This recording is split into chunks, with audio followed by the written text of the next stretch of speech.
Now, for this little web cast, we're going to be looking at the case of the Fyre Festival. Uh, this we're going to be actually looking at the whole who's to blame type of situation. And on this case is basically we're going to look at some of the things of the timeline. We have job rule and basically a rich entrepreneur, Billy McFarland, who were essentially the ones who came up with the idea. Now, for this case, we would need to understand that basically we would need to see if job rule had anything to do beyond the actual planning, and if he was actually into the actual level of the beyond the planning, just if he actually had the actual level of the culpability from the organizing of the event beyond as an actual planner or anything beyond that, and if he had any culpability of anything that actually happened beyond the behind the scenes, and if he actually had ownership of this actual event. Now, if he did, then he would actually technically have some equal culpability as the actual person who was the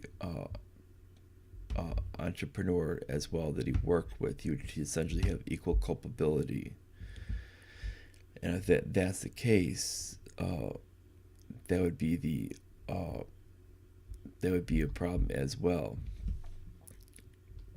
Now, what we have with it is what they're trying to do is also state that the essentially the models that he hired for advertisement would actually have culpability. Well, the problem with that point is that this would not be the case because they're essentially working independently. It would essentially be as advertisement, and whatever agency they're working with would be independent as well. That's why what we need to look at is look at the ownership group, the advertisement agency, and any type of independent people working for that such advertisement agency would also be another group as well. And then you have the last group being the actual people who actually attended, and these are going to be your actual parties involved when it comes to the in addition to the actual investors into this unit as well. On top of this, when it comes down to the actual uh, owners, if job rule was actually contributing as an actual owner, I hate to tell him, but he's actually fully culpable in this whole scam. Doesn't matter what came out with it, or if this Billy McFarland was the one doing the scam. Once you join in with him and sign on with paperwork, you're fully culpable with the whole situation. And it doesn't matter what he wants to do to try to state that he wasn't involved or was doing it as a silent partner. I hate to tell him, but he's actually fully culpable at this point because of the outcome of the situation. And that's just how business contracts work. Now, when it comes down to the models being involved, they were only doing nothing but advertising. They would have zero culpability because they have nothing to do with the advertising, with nothing more than advertising, just like the advertising group that they would be working with. Now, when it comes down to the actual investors, essentially they just got hosed for the money that they put in, and that's their only culpability is the loss of their money. And if they would have done better research, they could have found a lot more about this guy, that he was a college dropout entrepreneur, and that he's essentially a scam artist. Now, beyond that, is there's nothing more than that. Um, when it comes down to the actual points of attendees, the attendees are essentially the ones that are suing for this. Uh, as well as the bands themselves would essentially have been uh, ones that have would have essentially gotten kind of shafted from this deal, because they would essentially have been ones that would have been no different than the situation of the uh,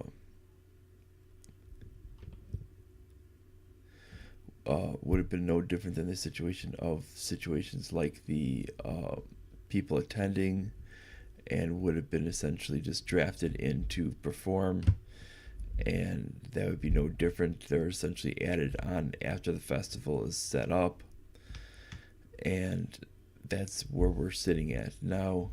When it comes on the point of the situation where McFarlane was trying to say his team was overwhelmed, that's not exactly an excuse. When you set up an event, you need to understand what you are getting yourself into.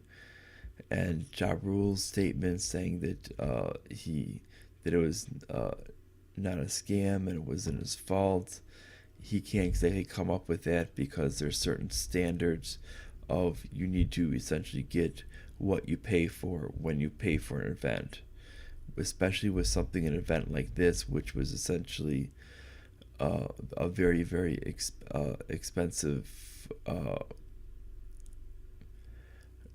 event. You need to essentially be able to have something very very close to what you are paying for, and it needs to go for both the performers and the people attending this event. So when we're talking about something like this, you can't advertise. You can't use all your money in advertising.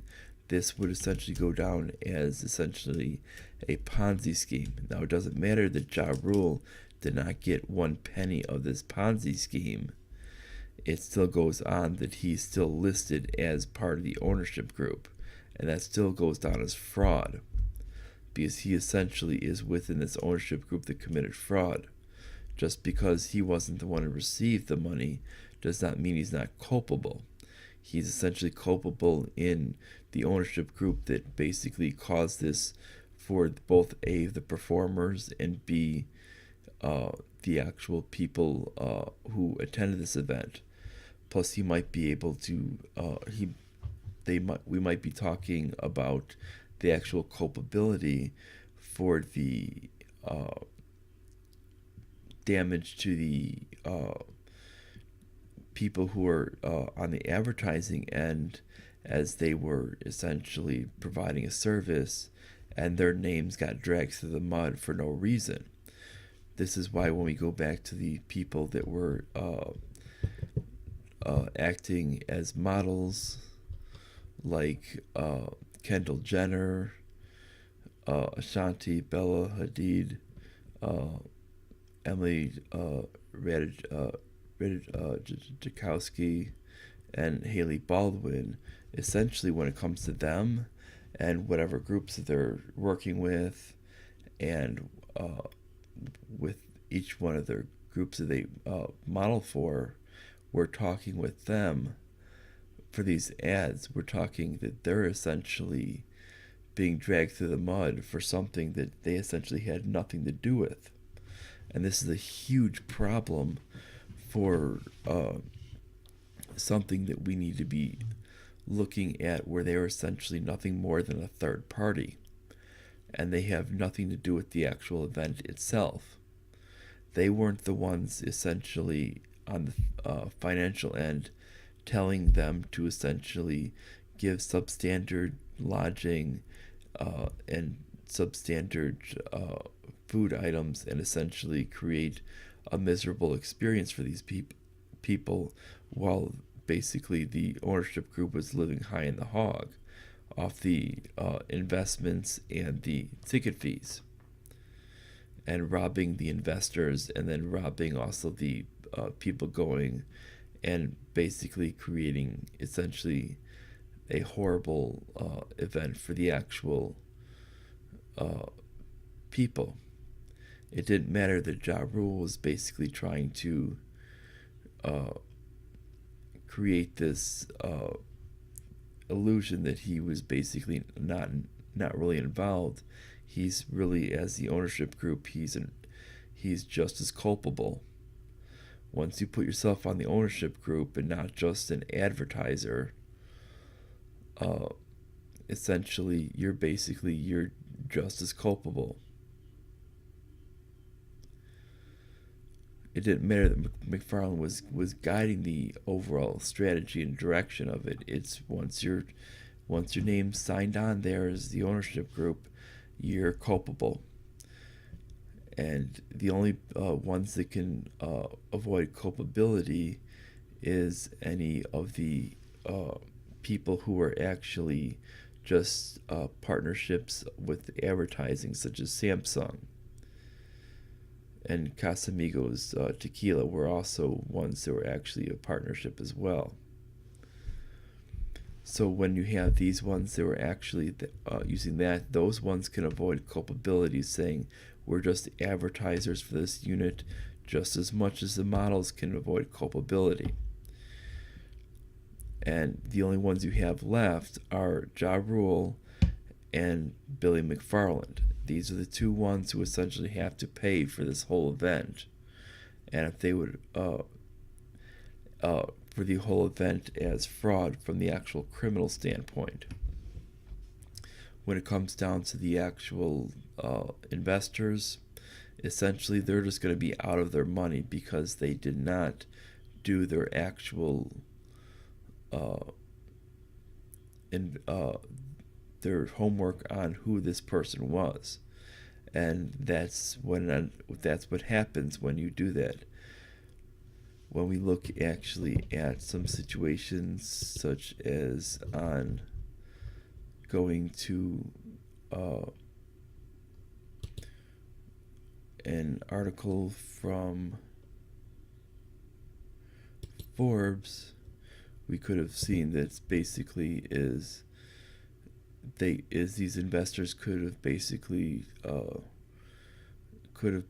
saved a lot of money by actually looking into who they were actually going to, by actually doing a little bit of research or finding a third party source by doing some research. And they would have avoided this completely, and it would have actually caused the elimination of the problem by not having this issue of investing into something of a no-name person who essentially ran a scam. And that's what we're talking about. Now, when we're talking about this whole thing, we're also seeing that people are trying to use this as a meme to essentially drag it into political statements of things that they don't want, whether it be in Wisconsin for Foxconn, which is located in my area of Wisconsin, to being areas of like the wall to essentially create some type of security on the border, for some type of border security.